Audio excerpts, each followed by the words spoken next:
Could you please tell us who you are? We are from mostly planets Erra and Temer that are revolving around the sun Taygeta in the Messiah 45 star system Pleiades, the Seven Sisters. We are a task force of nearly 18,000 Taygetans in several ships. We come from the fifth density. This is the Black Knight satellite. There are 19 of these. They stay in low Earth orbit nose down like a bird of prey looking for Cabal, reptilian, or other negative ships. So what we do is to point things out to people so they will in turn see more until a tipping point in consciousness is achieved, and then things will start to turn towards the positive.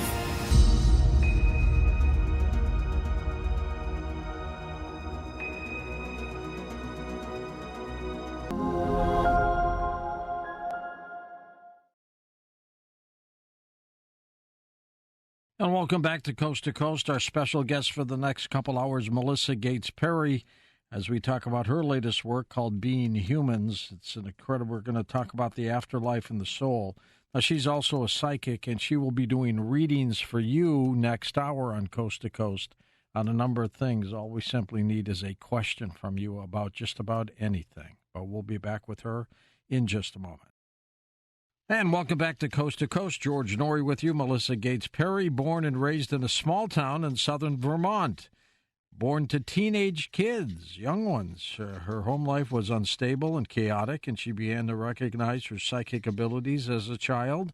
She began channeling for friends and clients back in 1993, and since then has helped hundreds of people in every part of the world. Being Humans is Melissa's first published book that encompasses 30-some years of wisdom shared by her spirit guide, ARALAMB.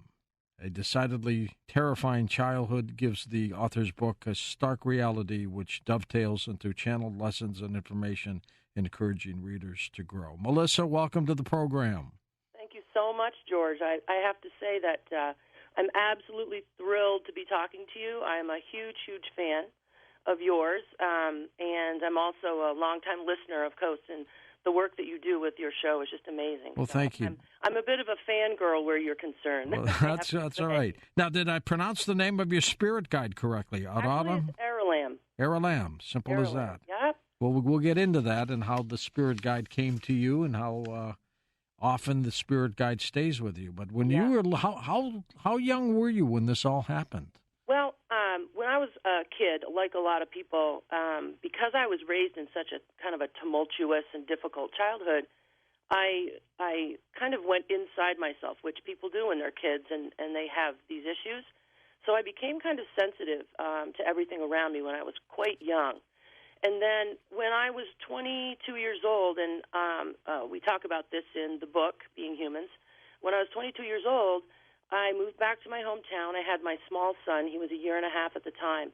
And a dear friend of mine had gotten involved with some, I suppose what people would call black magicians, like dark energy workers. And he came to me at one point, and he said he was very afraid of them because he was wanting to get out of their company, and they did not want him to leave. And so one day he came to me very upset, and he handed me a letter, and it was sealed, and he said, I'm afraid they're going to do something to me. I'm afraid that something's going to happen to me. And, of course, this sounds like a movie, I know, George, but it happened. It was part of my life. And I told him, like somebody would at that age, I said, don't be silly. There's nothing going to happen to you. You're fine. Well, 3 days later, he was in a car accident and died. Wow. So when I opened this letter from him, I was terrorized. Because in the letter, he basically said, I feel like we've known each other in other lives, and I feel like these folks are coming after me.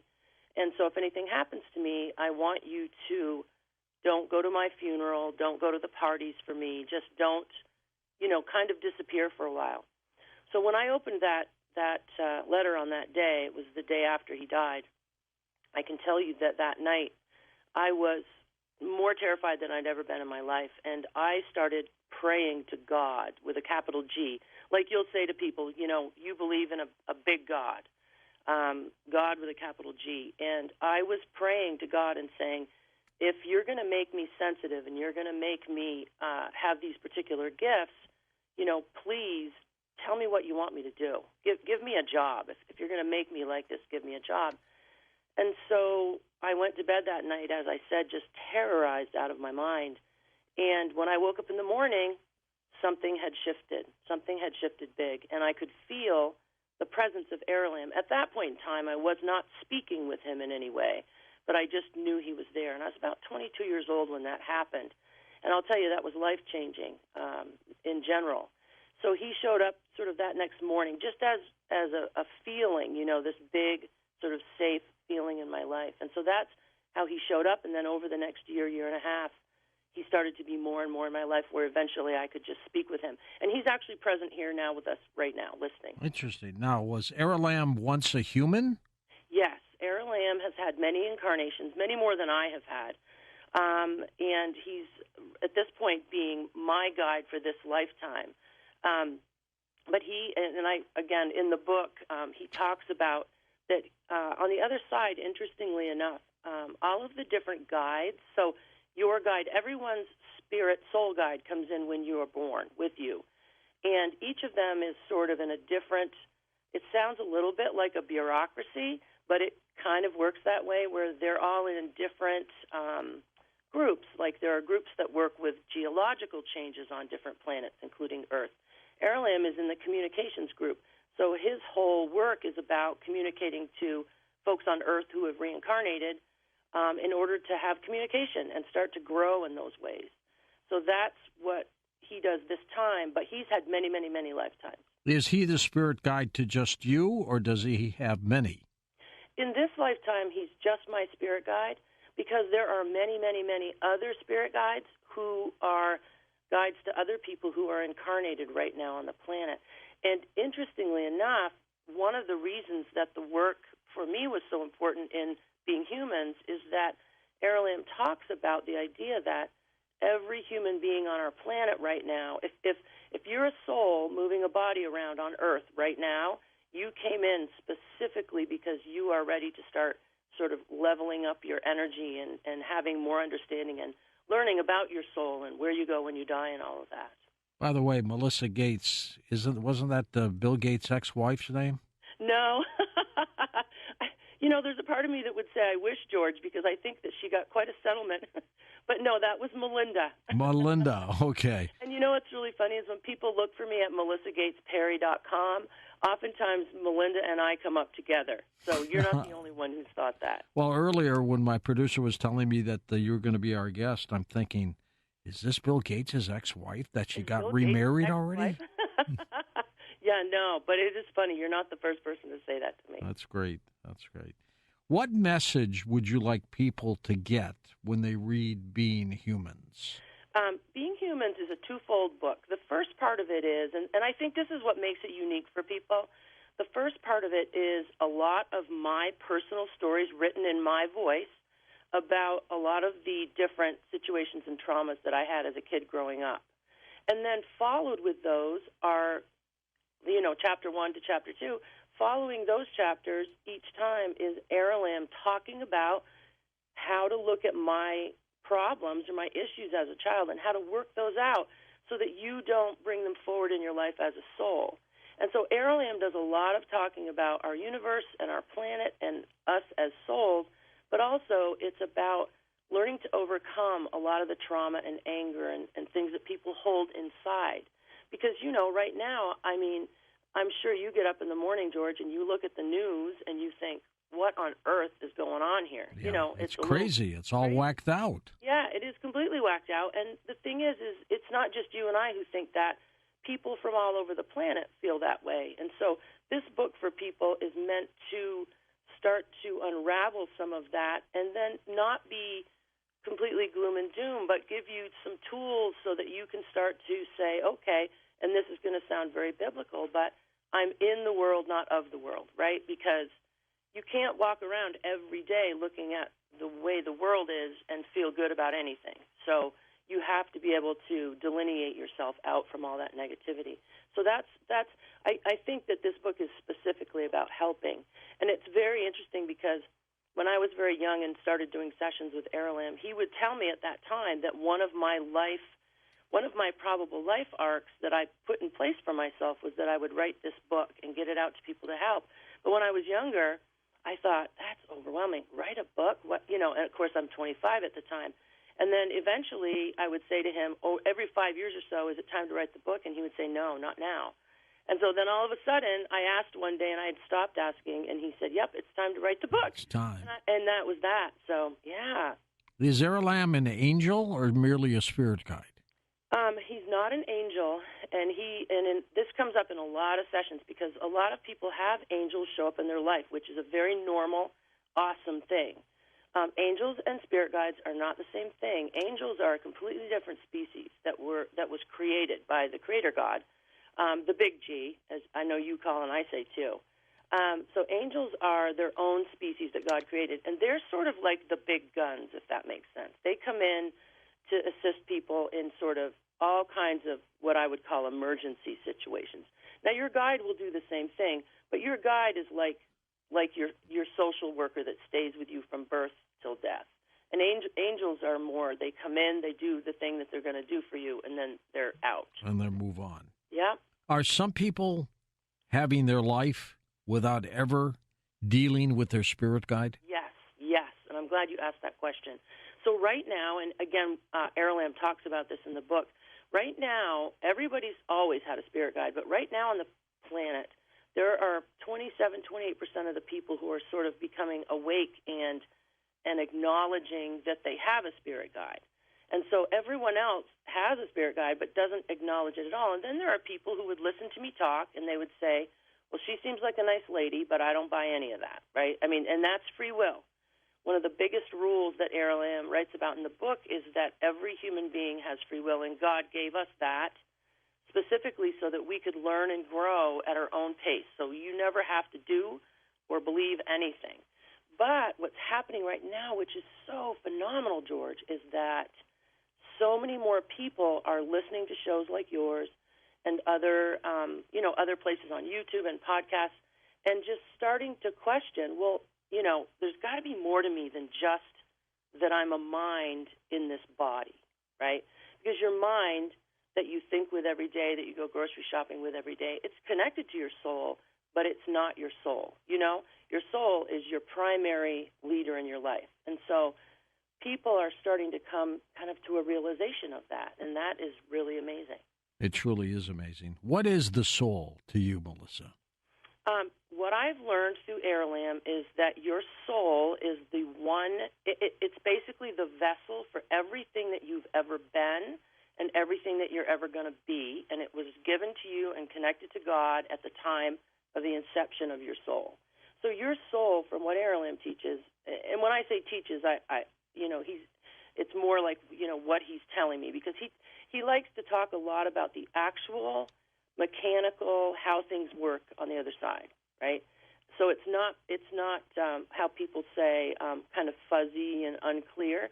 ARALAMB likes to talk about it in a very clear, delineated way. And so what he says about the soul is that your soul would have been created in this universe, George, and you might have you sit in rest, and it's like there's a part in the book where ARALAMB says, when your soul was first made by the Creator God, it's almost like when you're a little kid and you're standing with your mom holding your mom's hand, watching a parade go by. And then at some point you get old enough that you want to step out into the parade. You want to become part of it. And that's where your soul would get your first body. So that would be your first incarnation. And so everyone has a soul, and it's literally the essence of you and your connection to God and who you are.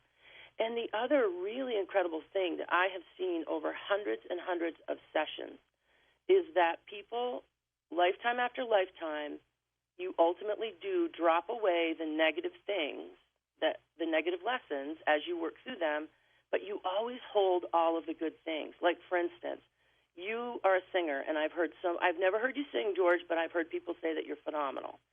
And so you will have held on to that singing talent lifetime after lifetime, And every lifetime that you do it, it gets better and better and better.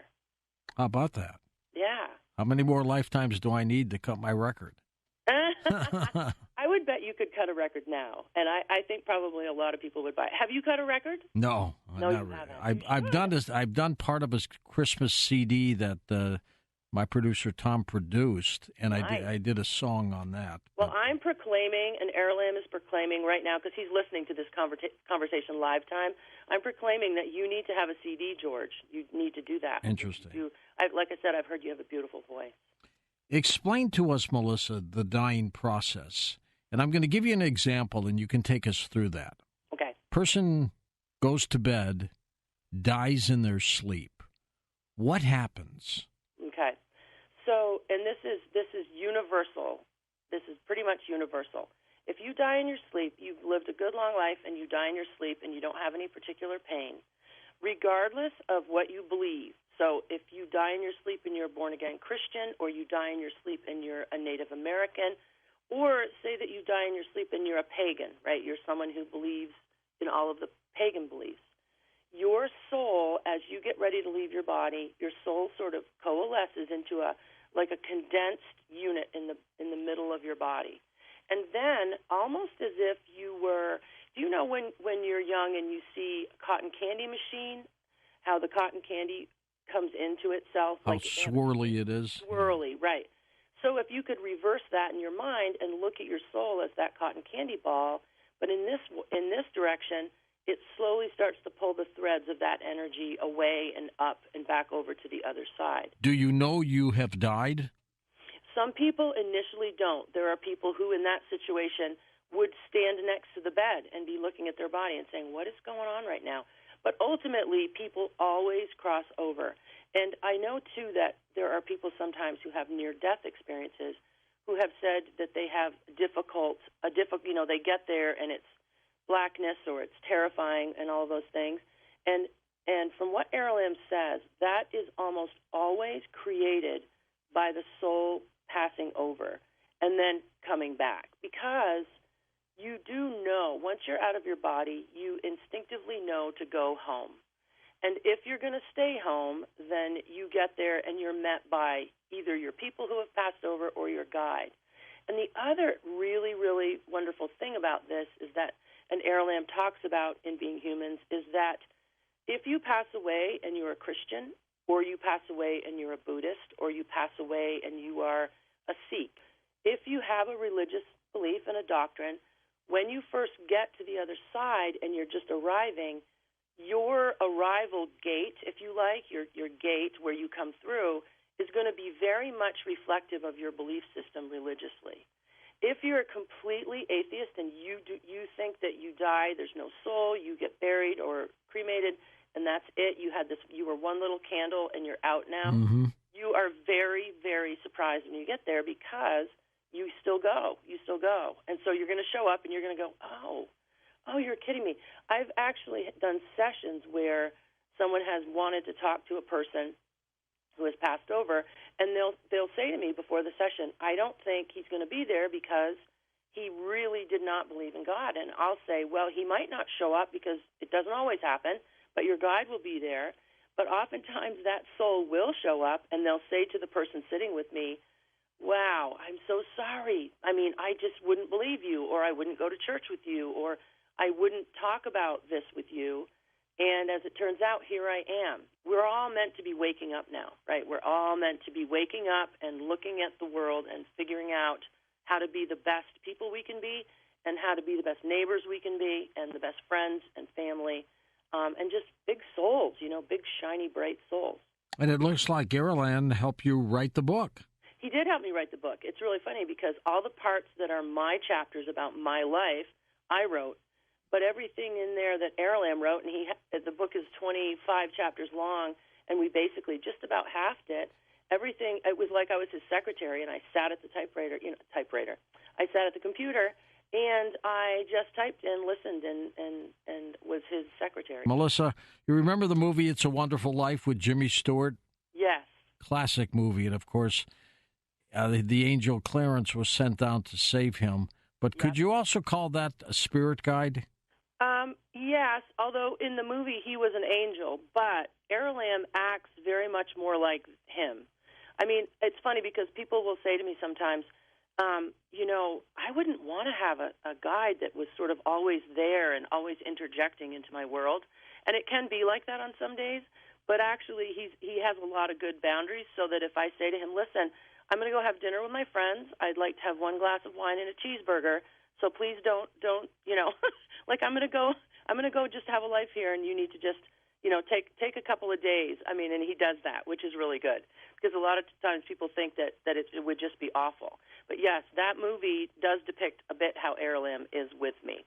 Do we pick the families that we end up with? Absolutely, absolutely. And usually souls will travel in groups. I have worked with people in sessions where they were part of a 30 soul, I call them pods, ARALAMB calls them a soul pod. And then sometimes soul pods will be very much smaller, 4, 5, 6 souls that travel together. But you definitely, before you were born, you picked everyone who was going to be in your life within your 100-year span. And even, and so then your grandparents come back around.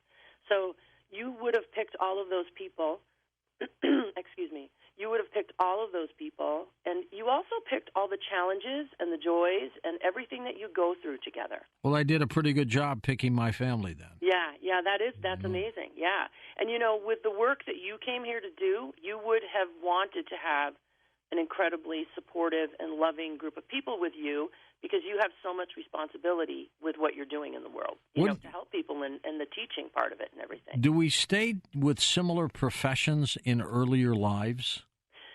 That is something that it is true, particularly in earlier lives. You might be a farmer 8 times in a row. You might be an accountant. You might be a dentist. You might be an artist. But what happens is as you move through those types of lifetimes, you sort of get a good look at that. In other words, you have that experience and you've gotten a really good look at it. So at some point, you and the other members of your soul pod will say, hey, we don't all have to be farmers again. Let's do some different things here. And also, let's have some challenges. I mean, one of the things that people have such a hard time understanding, or they'll ask me, and ARALAMB, why would I come to this life with all these difficulties? Well, you would have chosen that because if you had 20 perfect, easy lives in a row, you're not really learning much, right? You're not challenging yourself. And once a soul gets to the other side and they get back with their soul group, their family, usually they all get together after a good long rest and say, let's get back in there together and let's really work some stuff out, In 1895, Italian inventor Marconi built the equipment and transmitted electrical signals through the air, which you could have said was radio. 1895. I know. And I have this uncanny feeling I was with him when he did that. Why do I have that feeling? ARALAMB is saying right now that you most likely were either a friend of his or someone that was right there working around. ARALAMB is saying that to me right now, live time. He's saying, you're having that feeling because it's most likely true. ARALAMB is saying, you weren't him. You were not him. No. But you were one of his associates. And also in that, ARALAMB is saying you were younger than him. So you would have been a young, impressionable, 17-year-old who was kind of in the peripheral of his group of people. So you were seeing what was going on and you were learning from that. Well, it's kind of funny at some speeches at radio events, I will talk about how out of the blue, we talk about how old we are or how long we've been doing this. Yeah. And I say things like, I was with Marconi when he invented the radio. Right, and right. the crowd laughs. What ARALAMB is telling me right now, you were. And you were young, though. So you were watching everything that he was doing, is what ARALAMB is telling me right now. I was like a boy wonder or something. Yeah. Absolutely. That's really amazing. That's kind of an honor for me to be able to share that with you through ARALAMB. Interesting. And then you carry it through to other lives, right? Right, and you do carry it through. And what happens is you keep distilling it and distilling it and distilling it. The other thing is you also, when you get to the other side, you would have said to all the folks and also your spirit guide, how can I incarnate to the earth in this next lifetime and do the most good for the most people in the most powerful way? Because that's really what we all are meant to do. And what happens is people get born into a lifetime and they sort of forget. You're not remembering exactly. You sort of have to find that and then do that thing. And that's another part of the lesson. So when you are someone like you who is this actualized soul, and George, even though I think you're perfect, I'm not perfect. I'm not perfect. I'm a bit of a fangirl, but even though everyone has challenges, you would have had some challenges in your life, but you have been able to actualize what your goal was, what your gift is, what you're supposed to be doing. And the universe, the God, God with a big G, loves that. He loves to see a soul go to a planet, come onto a world, and do the thing that lights them up, the thing that they're supposed to be doing. And so for me, the Being Humans book as well is one of those, it's a book that lets people sort of know that. It lets people understand, I'm not crazy because I feel like I'm supposed to be doing something, because you really are supposed to be doing something. And if you're not doing what you're supposed to be doing as far as growing and learning and your skills and whatever that might be for the person, the universe and your guide will keep sort of poking you. They'll keep saying, hey, you need to look at what it is that you're doing. What's next for me in my next karmic life? That I can't tell you, because you will, and ARALAMB is shaking his head at me like, don't. He knows, doesn't he? Well, he does. He has an inkling, because what happens is when he knows I'm going to be talking to people, he'll start to kind of look into their path and what they've been doing and where they're going. But you could get to the other side, George, and you could decide, you know what, I worked really hard. You'll look at your life review and in that, when you get back over there, and you might say, I'm going to take what would be eons of time here, some time off, and I'm going to travel over there. I'm going to travel, and I'm going to do this thing. You know what I mean? So you might not come back for a while, or you might come right back in. You could incarnate right back into one of your grandchildren's kids, because people do that a lot. Because then you're with the same group again, but from a different viewpoint. That's interesting. It's a really amazing system, and it's interesting because people will say to me, you talk about this like as if you're talking about something that's just very concrete and real. And actually, it really is. I mean, again, I'm not telling anybody what they need to believe, but in my experience with ARALAMB, there's a real system to it, and there's a real spiritual way that it works in place. I mean, God has done a really good job of putting us, into a world and giving us a kind of a system by where our soul can grow and move and kind of move up the rungs, which is really amazing. In your opinion, is there a heaven? Is there a hell? From what I'm told, the other side is what people call heaven. Straight up, it is heaven. Everybody goes. It doesn't matter how terrible of a human you were here. You are, when you die, when your body drops away, you're going to cross over into, and of course, in the book, I refer to it as the lobby. And the reason I call it the lobby is because when ARALAMB first started to show me, to see what it looks like over there, it looks like a combination of the most beautiful city park, library, train station, hotel lobby, like all rolled into one, where souls are coming and going. And it's the Ritz. It is. It's like the Ritz, exactly, and it's this gorgeous place. So I refer to it in the book as the lobby. I just always have, because I think it gives people a visual. So, but when you get there, even if you were a person who came into the life and you were absolutely horrific, I mean, the Hitlers, these people, right? You go over, you still go to the same place, but what happens is that, and this is where hell comes from. This is what ARALAMB tells me hell truly is. When you go to your life review, every single emotion and feeling that you ever made another human feel, you get to feel it in real time and experience it as them. So think about that. People don't like to hear that, because what that means is if you spent your life making people feel afraid and fearful and angry, you really need to be careful about what you make other people feel, because you take that back to heaven with you.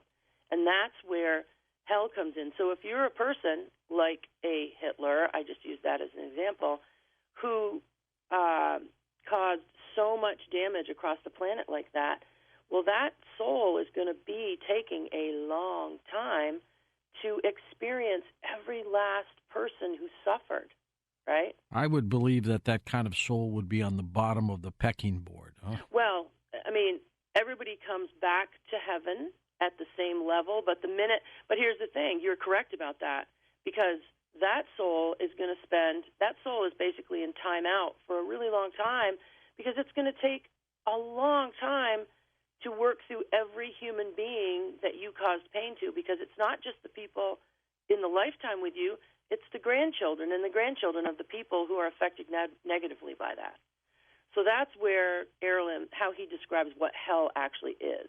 It's like you're burning in your own fiery pit because you've created it, if that makes sense. Does ARALAMB look into the future of this planet? He does, and he talks about it in the book a little bit. Right now, I know there are a lot of people on the planet who are saying, definitely, we're all doomed. We're gonna take ourselves out. We are doomed. And of course, there are timelines that look like there are possibility arcs. ARALAMB calls them possibility arcs. There are possibility arcs that show that. However, the more people that can wake up to who they really are through programs like yours and books like mine and all the other great authors and people who are teaching in these ways, the more humans that we can wake up on the planet, the further away we get from that timeline. Does that make sense? So yeah, sure. It's so important that you're doing the work you're doing and that people are reading books like Being Humans and other books that are channeled information, because the more people that can wake up to who they really are and what their soul is really about, then little by little we move away from those most horrible timelines. Now, that being said, as of this, as of our conversation right now, and ARALAMB is saying to me, that doesn't mean that there aren't going to be some rough patches, some definitely rough patches. I mean, we're having political rough patches and food. There's a lot of different places where you can say, boy, we're having some rough patches, and then say nothing about, the pandemic and all of that. So it isn't going to be necessarily a joyride, but ARALAMB does feel like the more people we wake up, the more people come alive to who they are and their connection to the universe and their connection to God, the more we move away from that absolutely catastrophic timeline. So that's some good news. Chapter 24 is about companion animals. What's that about? So companion animals, people often come into sessions and ask about companion animals, whether that's a real, whether their souls of the companion animals cross over to heaven, will they see them again, all of that. Absolutely, that is ARALAMB is always, that is factual. Sometimes people's animals will show up in sessions, not always, but what does happen over and over and over again is that people who have crossed over and are talking to me and ARALAMB and their loved one here will say, oh, when I got here, Buffy was here waiting for me. And so that's how that works. And so if you have beloved animals, they do indeed. And on the other side, in heaven, the lobby, they do kind of live in a specific area altogether. But when you come over, they'll reunite with you. And it's interesting because I've had people who were, super animal lovers who had passed over, and they name off 10 or 15 dogs or cats or horses that they had throughout their lifetime who all came sort of all together at the same time when they came over. So it's really, it's just it's amazing to hear so many stories. What a journey, huh? Yeah. I feel so honored and so grateful when I crawl in bed at night because, I just think I get to, and the other thing, George, is that the helping part of it. If I'm sitting with somebody who's in pain about the loss of a loved one and ARALAMB can talk about, and oftentimes people will come for a session maybe 6 or 8 months after someone has died of, say, a difficult disease or in a difficult way, and, that person's soul will be in in a rest period, basically. It's almost like a cocoon of rest where they're met at heaven, but then they're kind of held in this cocoon for a while. So their soul kind of heals from all of the bruising it got in the lifetime. So there are times when I talk with folks and they'll say, has my husband shown up? And I'll be able to, and the husband's guide will show up and say, yes, and this is what happened. He came over and we met him and he's in the rest state now. And I'll let you know when he comes out of the rest state. So it's interesting because I'll wake up in the middle of the night maybe to get a drink of water, and ARALAMB will say, hey, do you remember, John Doe, who came to see you 6 months ago about his wife, Ethel? Well, she's out of rest, and could you email him and tell him what's going on? And it makes me sound like a soul secretary, and that's kind of what I am, which is a very interesting place to be. It's just, it's phenomenal, though, because I get to make, people cry happy tears in sessions, and I love that. I love that. Would you say that you have the ability to be a medium as well? I feel like I am a medium. I mean, in what sense of the word? Well, you channel, you have the ability to deal with the afterlife. You're psychic as well. Yep, yep, yep. Yeah. So, yeah, I suppose I don't call myself a medium. I guess I call myself a channel. But that's only because oftentimes mediums, like Edgar Cayce, right? He was a medium, but he needed to go to sleep. Yeah, he was the sleeping prophet. Right, the sleeping prophet. So I don't, and I think it's probably because, as you can tell, George, I'm a bit of a talker. No way. So I've never had to go into a trance to have ARALAMB present, which is why I guess I've never called myself. That's I always think of a interesting. medium as somebody who sort of relaxes and then kind of gets into this sleeping meditative mode. And that's just never been my modality.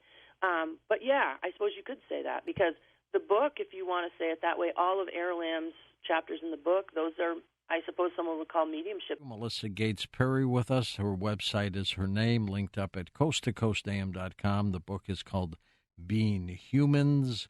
The subtitle, Good News for the Next 100 Years on Planet Earth, a channeled guide to humanity and its growing place in the universe. So I would guess that ARALAMB really believes we've got 100 more good years. Yeah, he does. I mean, as I said before, we're going to have some rough patches, but he's really on board with having people learn and begin to wake up and understand who we are in our galaxy and in our universe, and also who we are to the Creator. Because the more of us that can wake up and do that, the further away from those really negative timelines we're going to get. So that's, yeah. So hopefully it is good news. And it's good news for the readers because it gives you a lot of really good tools to kind of start working into your own life to make things better for yourself right at home. What's your favorite part of your book? Ooh, let me think. I think one of the favorite parts for me is where ARALAMB describes where he is, who he is, how he how he traveled back over to heaven the last time, and kind of what he did, and he talks in that chapter also about how I determined that I was going to sort of be in his group and that he would be my teacher. That's fun for me because it's like the story of how I ended up doing what I'm doing, which is nice. What you love doing. I do. I love doing it. And I love doing it because, like I said, there's so many happy tears, and people need more happy tears and less painful tears. And I know that sounds simple, but I believe it's true. Does ARALAMB talk about choosing life paths and things like that? Absolutely. Yeah, he does. And basically, he talks about in the book that people will come into a lifetime, and usually a soul will choose 2 or 3 different possible life paths or life arcs, he calls them. And so and the other thing is that people have free will, so you can get here and just completely ignore all of your yearnings to do certain things. You can ignore your intuition, you can ignore your yearnings, and you can just go about your business and do whatever. And when you get back over, it's not punitive. God actually isn't punitive.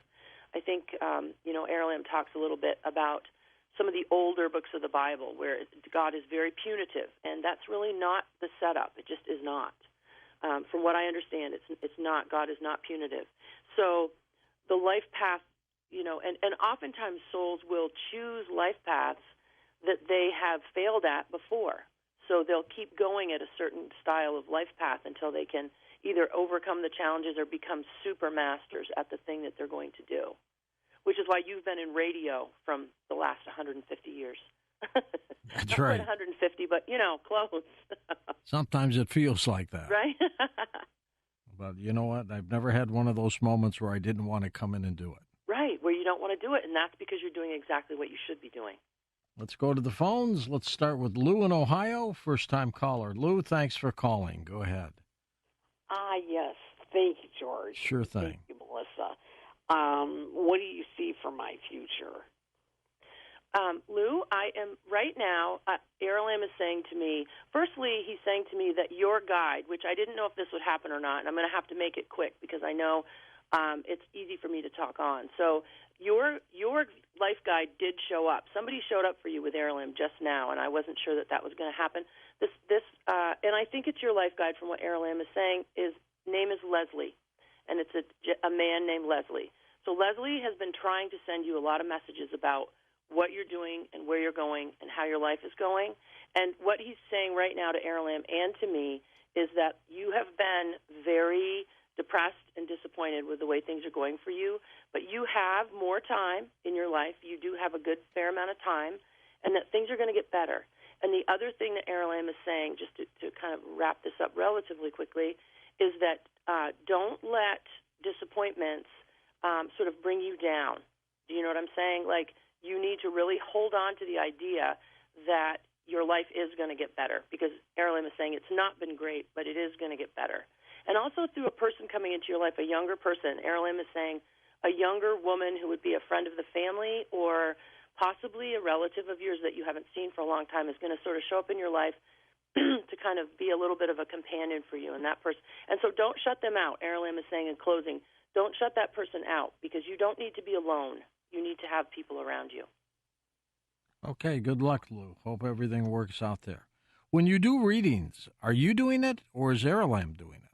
He's doing it, and I'm just saying what he's saying. So when I was just talking with Lou, I was listening and saying, at the kind of listening, it would be like if you were standing next to me in the room and I was talking to the other person, you were standing next to me and you're the only one that I can hear you, but no one else can hear you. So you could say, Melissa, tell him this.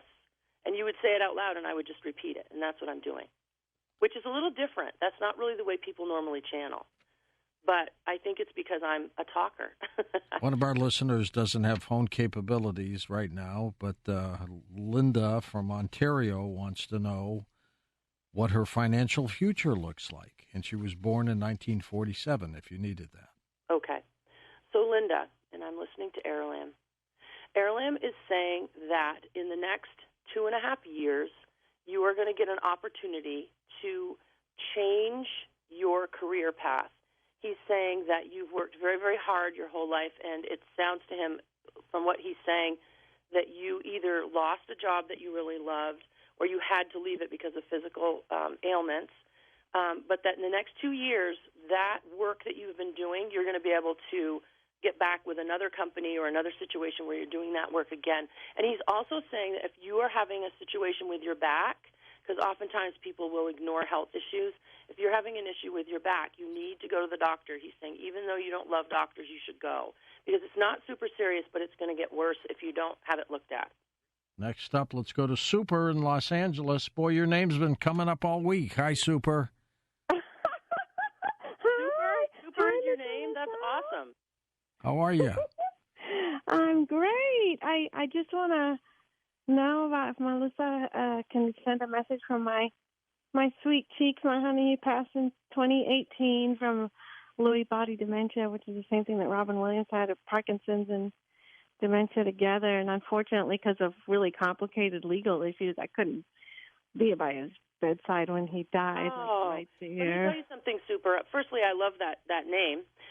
Secondarily, ARALAMB is saying to me right now, and he's touching. Sometimes, ARALAMB speaks to me. I hear words, but sometimes he will, give me a hand signal and things. And he's touching his chest and saying that your loved one absolutely knew that you were thinking of him and that you loved him, and that there was the fact that you couldn't be there was nothing negative from that. So you don't have to feel badly that you weren't there. And then secondarily, that disease that he died from was his choice. He had chosen that in this lifetime. And again, it's hard to say that sometimes because people feel like, why on earth would a soul choose that?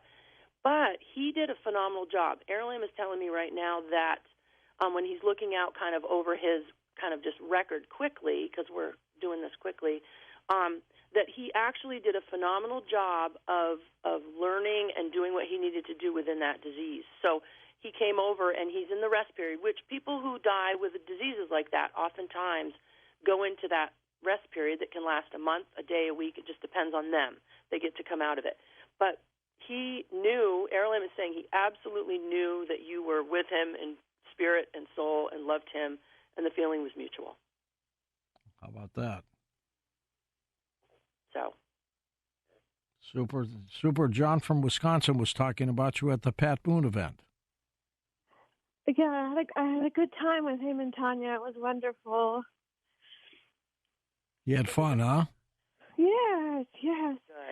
Did you? Thank you so much. Did that help at all, Super? Yeah. So is he going to be my spirit guide? Is he going to be my guardian angel? You know, I don't. Well, he wouldn't be an angel. He could actually. Well, no. ARALAMB is saying no, because you already have a spirit guide.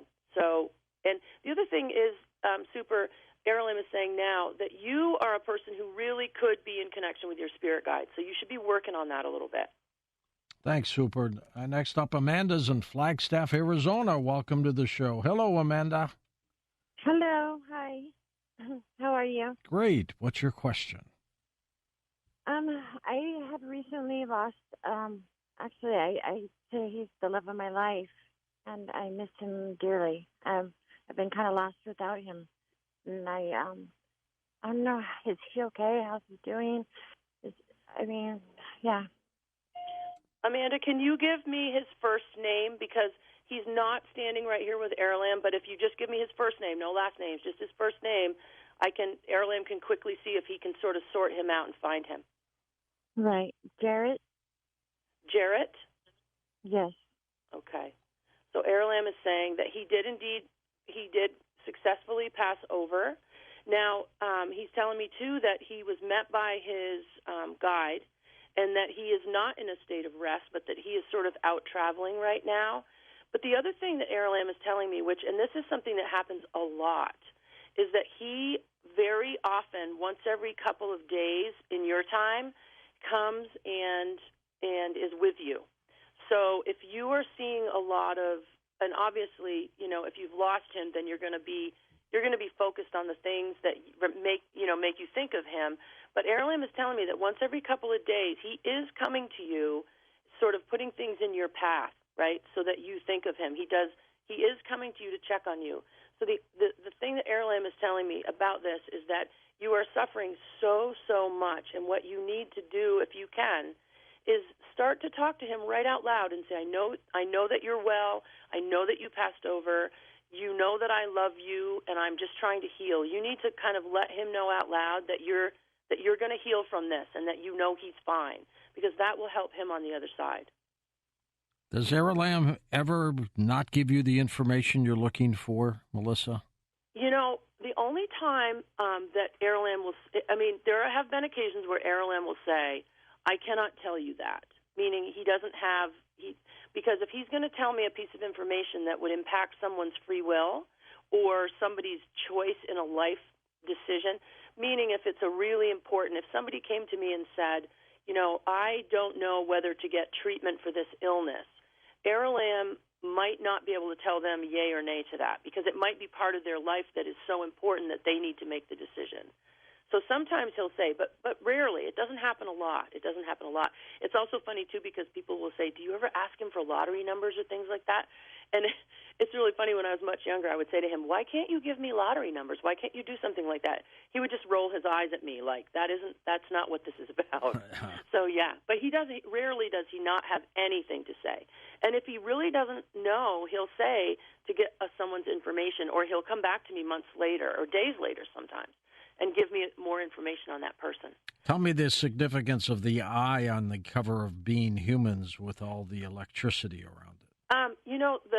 That was designed with some folks, and basically it's just because the human eye is the window to the soul, right? So you look into somebody's eyes, and there's that adage about it being the window to the soul, and the book is about souls, basically. The whole book is about being humans with a soul and the learning process with that. So that's what that was about. And you wrote the book last year, right?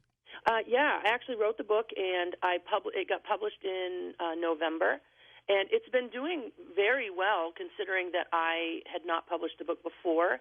It's been doing well enough, and I've been on a couple of podcasts that if your listeners go to Amazon right this second, it may say temporarily out of stock. So, and I want to throw this in from my website. If you go to my website, there's also a button on there that says Book Baby. And if you go to Book Baby, they'll sell it to you right then, and you'll get it in just a couple of days. Super. Thank you for being on the program, by the way. This is your first time, isn't it? It is my first time, and I am so grateful to be on the program. Like I said, I'm a longtime listener and a member of the Coast to Coast website and all of that, and I listen every day. I'm a hardcore fan. But also, I'm just so grateful to be able to talk with you because you're just a phenomenal human. And you have a great big soul. And ARALAMB was giving me the thumbs up as I was saying you were a phenomenal human. The other thing I want to get in here really quickly is that ARALAMB tells me about you, that you personally, that there are a lot of souls in the radio business who have passed over prior to you, and all of them sort of keep tabs on what you're doing, and everybody's kind of giving you a thumbs up. So that's great. Yeah, isn't that kind of cool? And it's interesting because, none of them are standing here at this moment, but he said there's a kind of a consensus with all of your, the folks that have been in radio and the people that you admire and all of that. So they're kind of watching and really, really behind what you're doing. So that's nice for you because that helps you as well. Thanks, Melissa. Let's take final calls for you. We'll go to Maria in Illinois. Welcome to the program. Hi, Maria. Hi, thank you so much for taking my call. Sure. I wanted a reading, but I did have a couple of really quick questions. Sure, okay. Before the reading.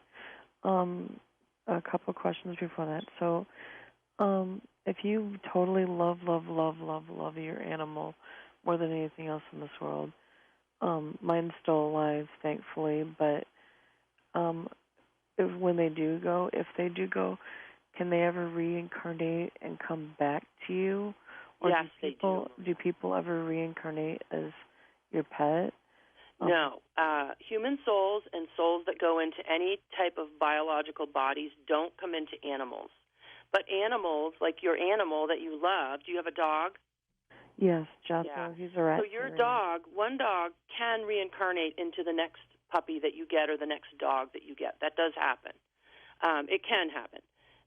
But either way, when you cross back over, your animal will be there if that animal has gone before you.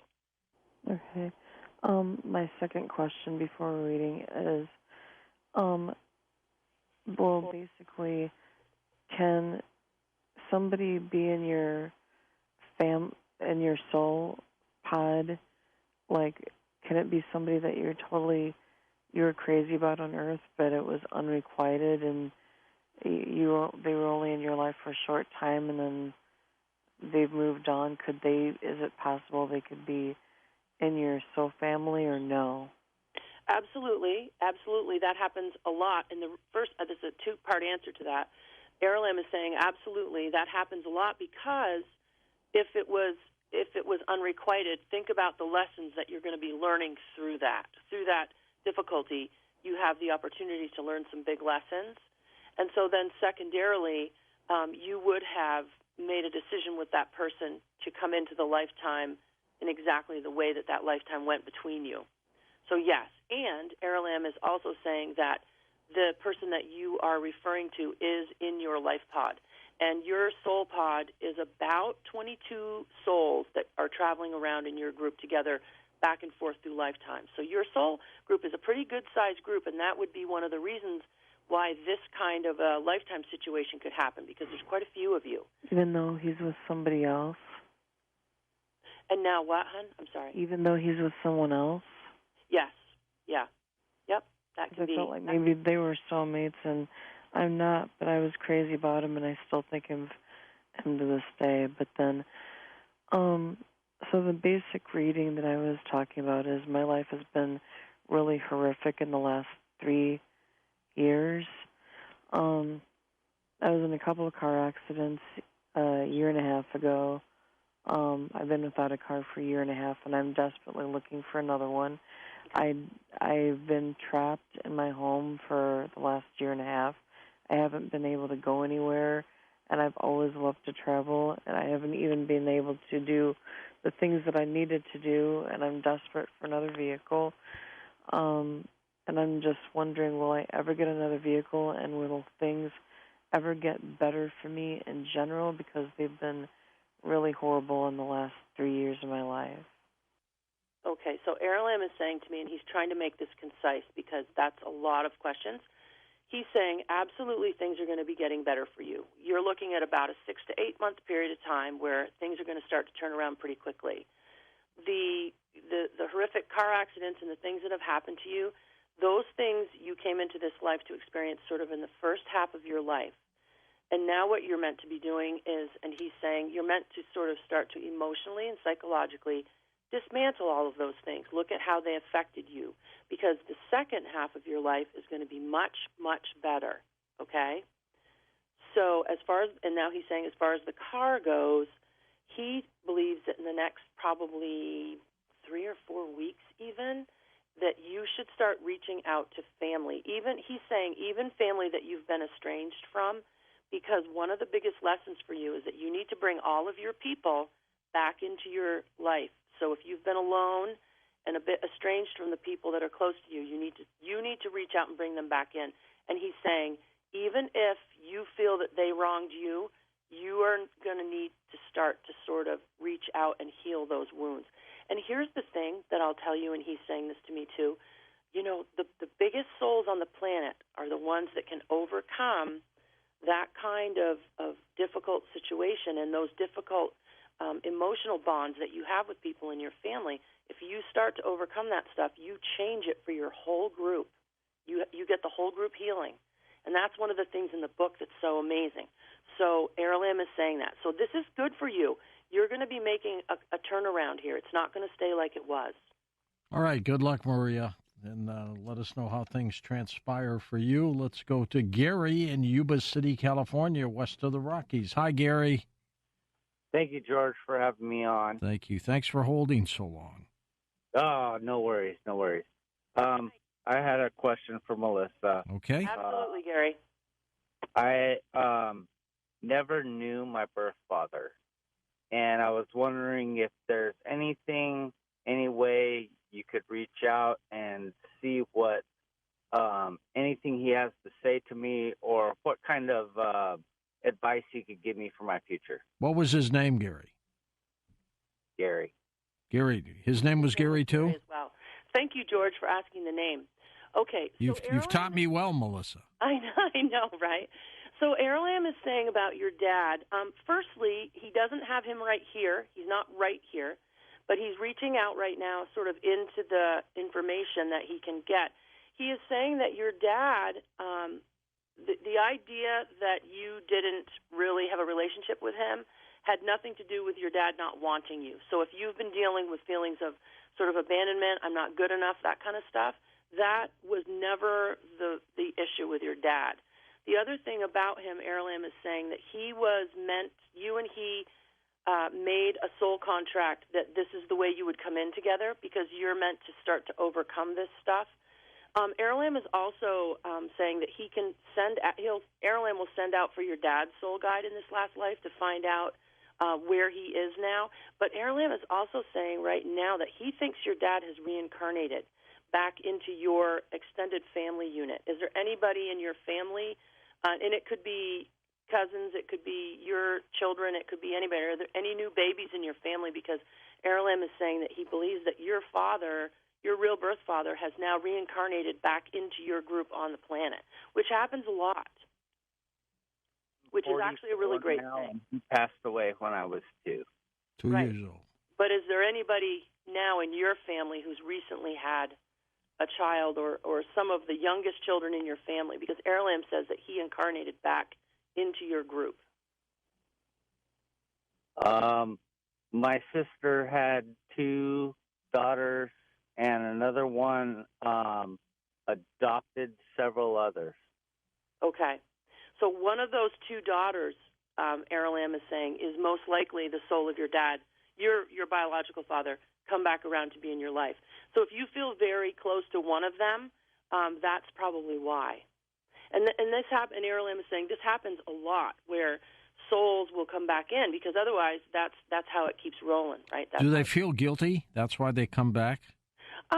Normally it's not about guilt, George. Usually what it is they make a contract and say, like Gary's dad would have made a contract with him. I'm going to come in, and then I'm going to die when you're 2, so you won't know me. So you're going to have to deal with that challenge. Because, if you don't know your father, you're going to have challenges around abandonment and what was he like and all those absolutely. kinds of things. Which is right? only natural. Yeah, it's natural, exactly. And so, but the thing that his dad would have come back and then said, when I get the opportunity, I want to come back into this group again, because then, that's how it works over there. And so the really phenomenal growth piece of this, Gary, would be that you can start to look at this in such a way that your dad, loved you. He didn't leave you for any reason other than that, that was part of your soul contract with him. But it's very interesting that he's come back into one of those young girls because, and you may, like I said, you may feel an affinity for one of them in a way where you sort of recognize, because people do that sometimes. And George, you've heard about stories in India where a baby will be born and that baby will start saying to its parents, I used to live in a town, 3 towns over, and my name was this. Yeah, right? exactly. And that happens occasionally. So that's actually a really huge blessing, Gary. That's a really, really good thing. Let's go to Kathleen in Scranton, Pennsylvania, east of the Rockies. Welcome, Kathleen. Go ahead. Hi, Melissa. Hello, I'd like Kathleen.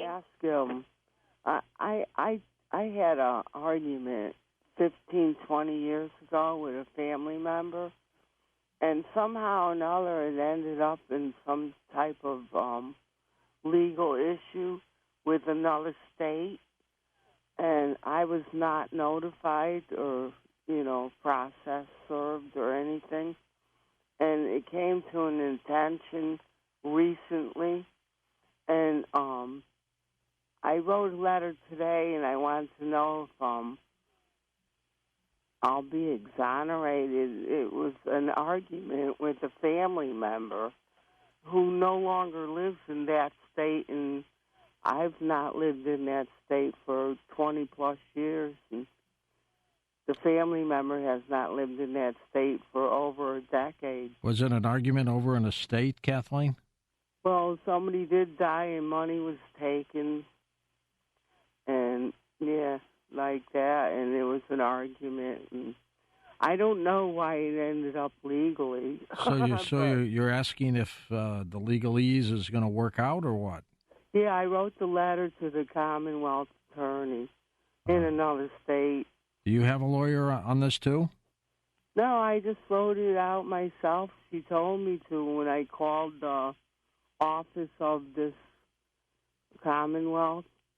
I called and they said just write a letter. There was no process of service. All right, well, put your psychic hat on, Melissa. What do you think of this one? So actually, ARALAMB is saying right now that, firstly, he's saying basically that he also believes that this will probably not go any further. Of course, ARALAMB is not an attorney, nor am I. But he is saying that he doesn't feel like this is going to come back on you in any difficult way. He's asking me right now if are you still in contact with the family member that was involved in this? No, and they haven't been since, and there was no argument since, and there was never any threat. Nothing, Right. Melissa. But you haven't been. You're not in contact with this family member? No, not at all. Okay, because ARALAMB and this family member, ARALAMB is saying this family member is still living? Yes. Yep. Yep. So ARALAMB is saying that the best thing that you could do is try to contact this family member and try to make this right with them however you can do that, because you don't want to cross back over at the end of your life and have to deal with whatever this is between you.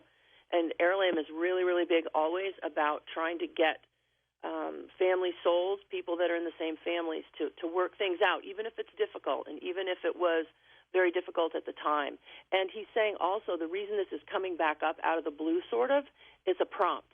Okay, so this is a prompt for you to do something about this relationship.